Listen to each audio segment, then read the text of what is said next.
Ассалаумағалейкум ММА сүйер қауым, сіздермен бірге ММА әлемі. Бүгінгі шығарылым өздеріңіз көріп отырғандай Қазақстан Республикасының азаматы болмаса да, бірақ қазақтардың атағын әлемге паш етіп жүрген Дамир Исмагулов жайлы болмақ. Ендеше кеттік.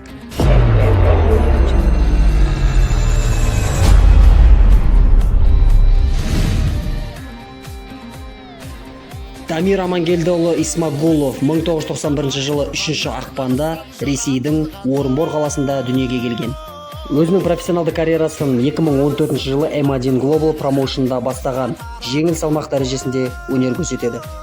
Өз жекпе-жегінде қарсыластарын бірден нокаутқа жібермесе де, өзінің жойқын соққылары арқылы қарсыластарының мұрнын бет қылған. Төбелесу стилімен және дене бітімімен мексикалық Эль Куку, яғни Тони Фергюсонға ұқсас келеді. Дамир профессионалды спорт карьерасында 25 жекпе-жек өткізіп, оның 24-ін жеңіспен аяқтаған, және де оның ішінде 12 жекпе-жегін нокаутпен жеңген. Дамир M1 промоушнде 2015 жылдан бері өнер көрсетіп келеді, және де бұл промоушнде біраз жетістіктерге жеткен.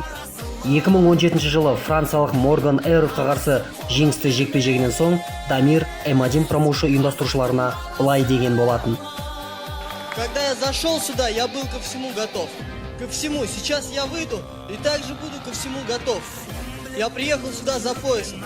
Я в очередной раз прошу у руководства организации М1: дайте мне пояс. Хватит кормить меня рейтинговыми боями. За меня болеет вся Россия, Оренбург, Казахстан. Все за меня болеют. Поэтому дайте мне, зачем я сюда пришел. Дайте мне титульный бой. Все, спасибо. Всем хорошего вечера. Және де көптен күткен сәт достар, M1 промоушны Дамирдің сөздерін естіп, сол сәттегі M1 промоушн чемпионы Максим Дивничқа қарсы чемпиондық жекпе-жекті ұсынды. 2 раунд бойы жауынгерлер бір-бірімен лайықты түрде айқасты.